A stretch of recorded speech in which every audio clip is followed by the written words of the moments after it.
Et salut tout le monde, ici Myrmécante, on se retrouve aujourd'hui pour une nouvelle vidéo. Cette fois c'est un petit suivi sur les Camponotus aberreri. Et oui, c'est une espèce, je ne veux pas dire mon espèce préférée car tout est mon espèce préférée dans toutes les fourmis que j'ai, mais celles-là je les apprécie vraiment tout particulièrement dû à leur coloris qui est vraiment magnifique comme vous pouvez le constater.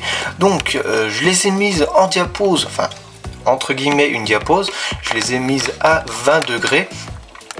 Comme toutes les espèces de mon élevage, exotiques bien entendu, qui ne nécessitaient pas vraiment de diapose, mais ça fait plus une pause hivernale pour la gine et qu'elle arrête de pondre.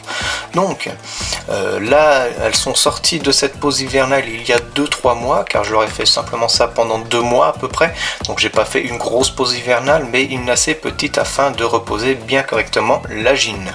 Donc il y a eu quand même quelques petits changements, dont notamment pas des naissances, mais quelques mortalités.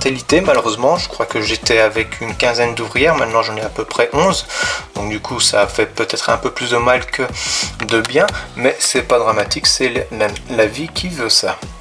Donc il y a une chose qui a beaucoup changé, c'est le couvain notamment. Avant j'avais un petit couvain timide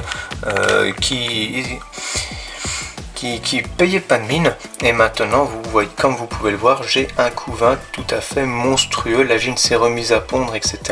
Les œufs se sont développés, j'ai des larves, j'ai au moins 5-6 cocons, donc la perte de cet hiver devrait pas tarder à être remise correctement, donc du coup je vais revenir au nombre plutôt correct.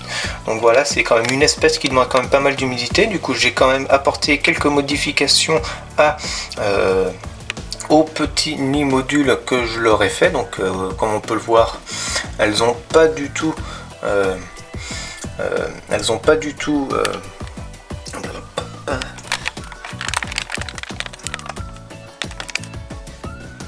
alors comme on peut le voir, elles n'ont pas encore colonisé tout le nid, loin de là bien sûr, il y a encore de la place, mais vous inquiétez pas, certains diront qu'il est trop grand, mais en fin de compte j'ai pris exactement, j'ai calculé, hein, c'est exactement la même grandeur qu'un tube à essai, sauf que c'est disposé simplement différemment. Voilà, j'ai voulu simplement faire ça en cercle, etc. Donc voilà, ça c'est leur petit module. Donc le changement dont je vous parlais, c'est ici que ça se passe, c'est juste que j'ai bouché la réserve d'eau avec un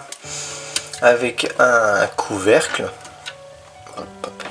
Alors voici le changement, c'est juste que j'ai mis un couvercle sur la réserve d'eau, car je trouvais que la réserve d'eau ça séchait vraiment trop rapidement et le nid avait pas le temps d'absorber toute l'humidité. Donc du coup, vu qu'il y a besoin d'énormément d'humidité pour cette espèce là, j'ai préféré leur mettre un couvercle, comme ça il y a au moins facilement 80% dans le nid.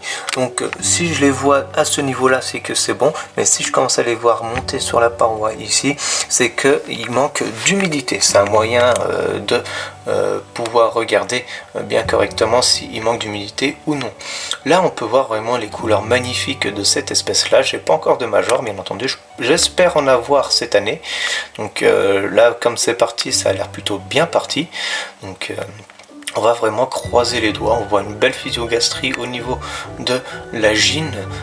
Alors soit c'est parce qu'elle est bien nourrie, soit c'est parce que elle est en train de pondre. Voilà quoi, les ovaires travaillent énormément. Donc ça devrait pas tarder à exploser.